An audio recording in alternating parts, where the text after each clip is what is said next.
America 30 सालों से दुनिया की सुपर पावर है। रशिया 45 सालों तक दुनिया का सुपर पावर रहा था। चाइना का क्वीन डायनेस्टी 92 सालों तक दुनिया का सुपर पावर रहा था। लेकिन अगर बात की जाए इस्लामिक एम्पायर की, तो खिलाफत उमैया 90 से ज्यादा सालों तक दुनिया का सुपर पावर रहा था और खिलाफत राशिदा 30 सालों तक दुनिया का सुपर पावर रहा था। और दोस्तों, आपको जानकर हैरानी होगी कि खिलाफत राशिदा ने सिर्फ 30 सालों तक दुनिया में रहा और वो 30 सालों तक दुनिया का सुपर पावर भी रहा। एक देश को सुपर पावर बनने में बहुत साल लग जाते हैं, लेकिन खिलाफत राशिदा को सुपर पावर बनने में कुछ लम्हे लगे थे, क्योंकि उस सल्तनत के हुक्मरान हजरत अबू बकर, हजरत उमर, हजरत उस्मान और हजरत अली और खालिद बिन वलीद जैसे कमांडर थे। और खिलाफत उस्मानिया 120 सालों से भी ज्यादा दुनिया की सुपर पावर रही। और इतना ही नहीं, खिलाफत अब्बासिया 150 सालों तक दुनिया की सुपर पावर रही। उस वक्त किसी सल्तनत के पास इतनी ताकत नहीं थी कि इन सभी सल्तनतों को हरा सके। अब के मुसलमान ईमान वाले नहीं है, इसीलिए अब के मुसलमान कमजोर हो चुके हैं। लेकिन पहले के मुसलमान ईमान वाले हुआ करते थे, इसीलिए उन्हें कोई शिकस्त नहीं दे सकता था। तारीख में ऐसे बहुत कम हुक्मरान गुजरे हैं जिनके नाम के आगे महान लगा हो, जैसे कि अलेक्जेंडर द ग्रेट,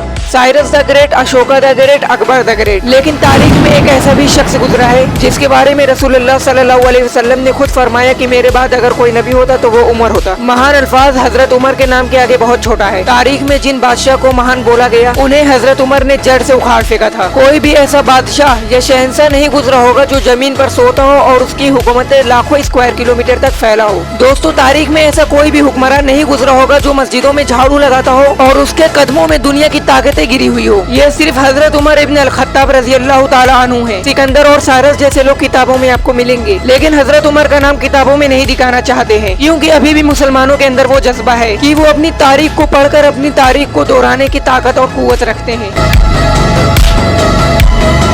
अभी कुछ वक्त पहले इटली की हुक्मरान जॉर्जिया मेलोनी ने कहा था कि यूरोप और इस्लाम की कल्चर में बहुत ज्यादा डिफरेंस है, इसीलिए इस्लामिक कल्चर यूरोप से दूर रहे तो ज्यादा बेहतर है। लेकिन शायद उन्होंने तारीख नहीं पढ़ी है, क्योंकि जब पूरा यूरोप अंधेरे में था तब मुसलमानों ने इल्म की रोशनी इटली और यूरोप में पहुंचाया था। और जिस इंसान को इटली की दुनिया में मैन ऑफ विजडम कहा जाता है, वो अबिसीना है, जिनका असली नाम इब्न सीना है, जो कि अरब के एक फिजिशियन और फिलोसफर थे। इन मुसलमानों ने अपनी इल्म की मदद से यूरोप में रोशनी पहुँचाने का काम किया था और आज ये कह रही है कि इस्लाम का कल्चर बहुत अलग है। आपने ये बात तो तारिक बिन ज़ियाद के वक्त में भी बोली थी।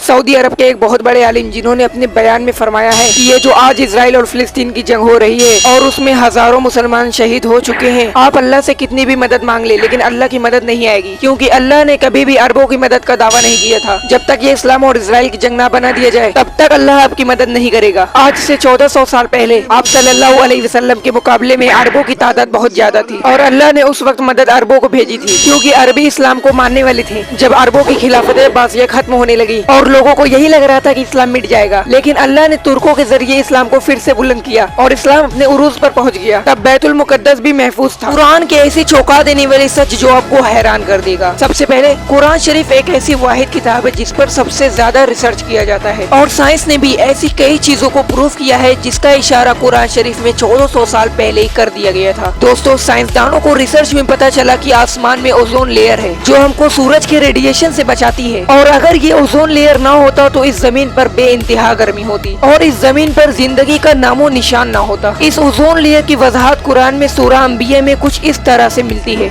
और हमने आसमान को तुम्हारे लिए हिफाजती छत बनाया, लेकिन वो है कि वो उसके निशानियों से कतराते हैं। दोस्तों, जो चीज साइंस ने कुछ सालों पहले साबित की है, उसके बारे में कुरान 1400 साल पहले बता दिया था। दोस्तों, खैबर एक ऐसा इलाका था जहाँ पर मुसलमानों पर जुल्म हो रहा था, इसीलिए रसूलुल्लाह ने शेर खुदा हजरत अली को खैबर को फतह करने के लिए भेजा था। हजरत अली के पास महज 1600 सिपाही थे और दुश्मनों की तादाद तकरीबन 14,000 थी। पहले तो दुश्मनों ने सोचा कि वो मुसलमानों को आराम से शिकस्त दे देंगे, क्योंकि उनका सरदार मरहब नाम का पहलवान था जो हजारों लोगों से तनहा लड़ सकता था। लेकिन शायद उसको ये नहीं पता था कि उसके सामने अल्लाह का शेर यानी हजरत अली खड़े हैं। हजरत अली ने अपनी तलवार जुल्फिकार से मरहब को 2 टुकड़ों में तब्दील कर दिया और खैबर के दरवाजे को अपनी 2 उंगलियों से उखाड़ फेंका। जंग के बाद सारे मुसलमान मिलकर भी वो दरवाजा नहीं हिला पा रहे थे, जिसे हजरत अली ने अपने 2 उंगलियों से उखाड़ फेंका था। ये वाकया है मेरे नबी की पैदाइश का। जब दाई आपको गुस्ल देने के लिए आगे बढ़ी तो गुस्ल पहले से ही हुआ था। जब सुरमा लगाने के लिए आगे बढ़ी तो सुरमा पहले से ही लगा हुआ था। जब खुशबू लगाने के लिए आगे बढ़ी तो खुशबू पहले से ही महक रहा था। जब आपकी पैदाइश हुई तो आपका नाम मोहम्मद रखा गया। आपसे पहले किसी भी बच्चे का नाम मोहम्मद नहीं था। पैदाइश के बाद रसूलुल्लाह ने अल्लाह को सजदा किया। ये देखकर सब हैरान रह गए। सजदे के बाद आपने अपना सर उठाया और हाथ से ऊपर की तरफ इशारा किया। इसके बाद नूर ही नूर फैल गया। गया। अल्लाह ने मेरे नबी को तमाम इंसानों, जिन्नातों और तमाम मखलूक़ात के लिए रहमत बनाकर भेजा था। मुझे फख्र है कि मैं आपकी उम्मत से।